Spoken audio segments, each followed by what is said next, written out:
I'm covering how you can have a high quality, conscious fashion line even if you don't have a fashion background or formal fashion education. So let's dive in.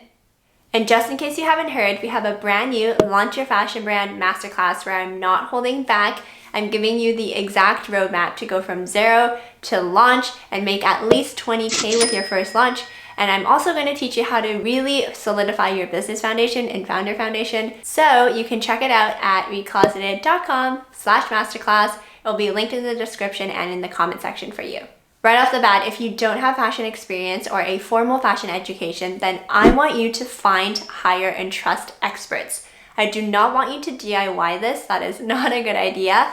So instead, what you're going to do is learn about the process, which I will overview shortly. And that way you know what's going on, but also you won't get taken advantage of, which is really important. So let's talk about the fashion design process. People often ask, how do I go from idea all the way to finalized product? Well, I'm going to break it down, but before I do so, I just wanted to caveat this by saying that this is typically the process we follow with our clients. However, every single product is different and some people work in different ways, but this is the process we found to be the most straightforward, prevent the most amount of rework. But in reality, some of these steps might happen simultaneously or something might happen before the other, but I wanted to give you a high-level overview of all the steps that are required, but just note that the order may shift when it comes to your brand. The first step is to take a customer-first approach. This is something I make all of our clients do, and essentially it is exactly what it sounds like. You're going to put your customers first in designing your products. It is very important to identify who your target customer is or who your ideal customer is. Figure out the problems and pain points they have with the clothing or the accessories they currently have in their wardrobe, and then brainstorm and co-create a solution with them. This is very important because you don't want to just impose what you think might be the solution. You want to have their feedback and be collaborative about it. So once you've co-created a solution, they say they're really excited about it, then and only then do you go and make it. And this is a very crucial first step because we don't need another pair of pants. We don't need another sweater in the world.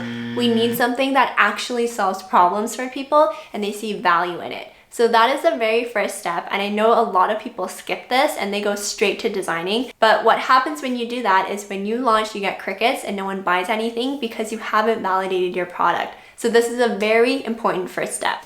The next step, once you have validated your product, is start to take the ideas you have in your head and put it down onto paper. And usually that's best done with you. And it doesn't need to be a professional drawing by any means, but so long as you can get something down onto paper or pull inspiration and just try to sketch it out, that will really help because people can't read your mind. They can't get inside of your brain and see what you're thinking. So it's important for you to translate your ideas onto paper. And speaking of pattern making, that is the next step after you have really gotten an idea of what you want the garment to look like. And of course, you're going to work with your design team and further collaborate because you want it to be commercially viable and you want their expert opinion. But once you have an idea, that's when it's a good time to start to meet with pattern makers and really figure it out. So pattern making is the process of really conceptualizing your garment and starting to bring it to life.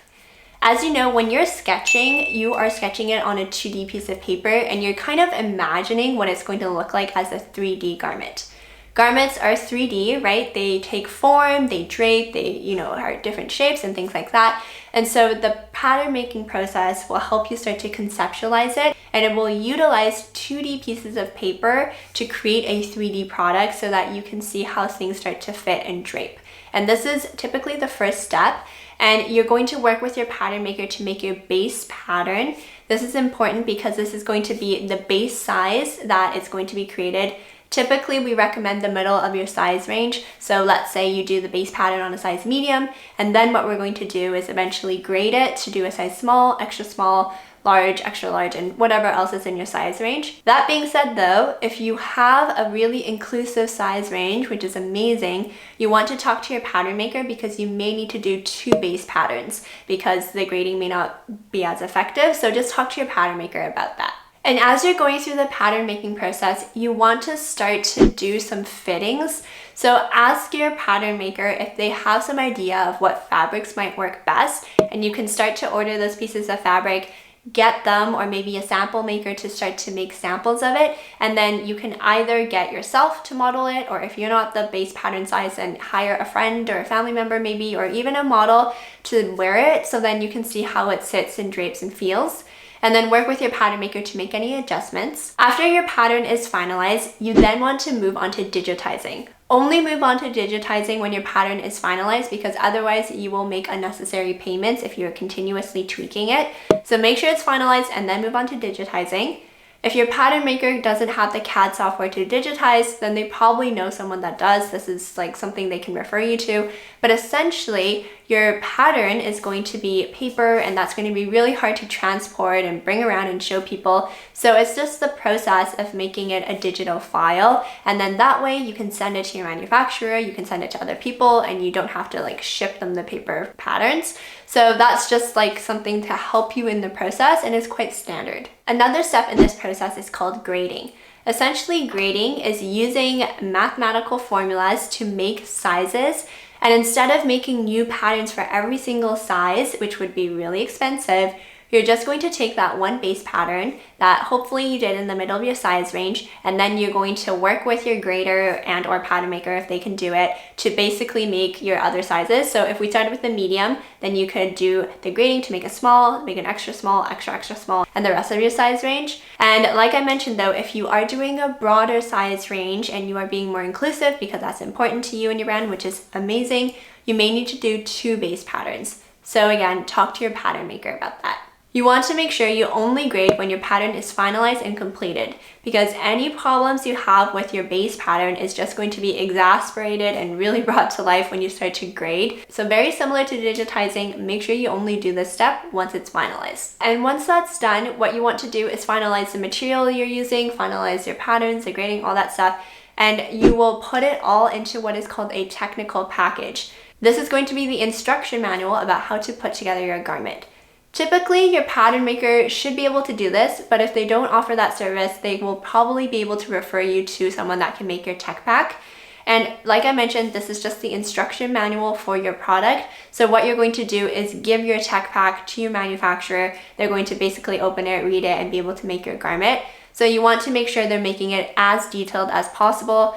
In my opinion, there is no such thing as over communication. I think it's always more important to be as clear as possible. And the call out here too is if your product has really unique features, or there's really different buttons or zippers or something like that, you want to make sure they do zoom ups and close ups of it in the tech pack so that the features you want are really conveyed. Always err on the side of over communicating versus under communicating.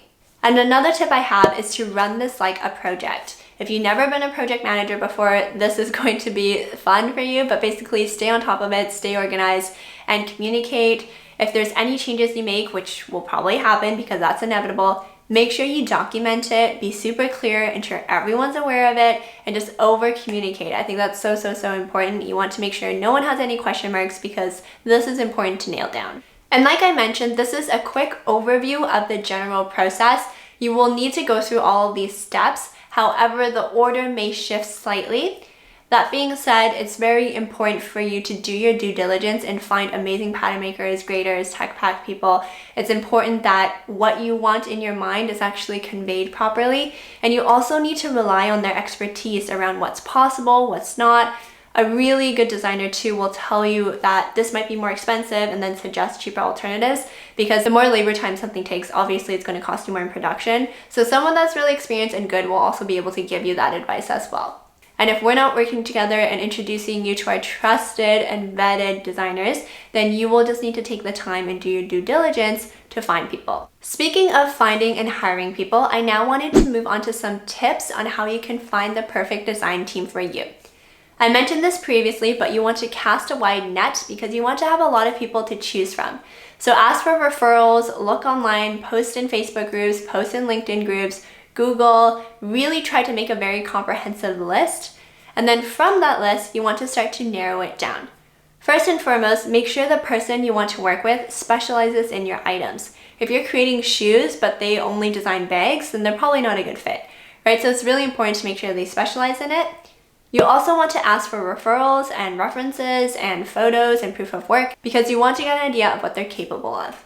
You also want to get an idea of pricing, and there's a lot of predatory pricing out there, so it's really important you understand how they charge you, what they're going to charge on, and when you're going to be billed and all that stuff. Just ask a lot of questions. There's no shame in asking questions, but you just want to make sure you're on the same page. And yeah, just ask them a bunch of questions and trust your gut. At the end of the day, this is someone that's going to be very involved in your business. They're going to help you bring your dream designs to life, so you want to make sure you can trust them. And last but not least, make sure after you've hired them that you completely trust them. This is key because you need to give them the creative breathing room and the space to be able to bring in their expertise. So you cannot be breathing down their backs and micromanaging the whole thing. That's just not going to go well. Remember, you are hiring them for their expertise, so collaborate with them.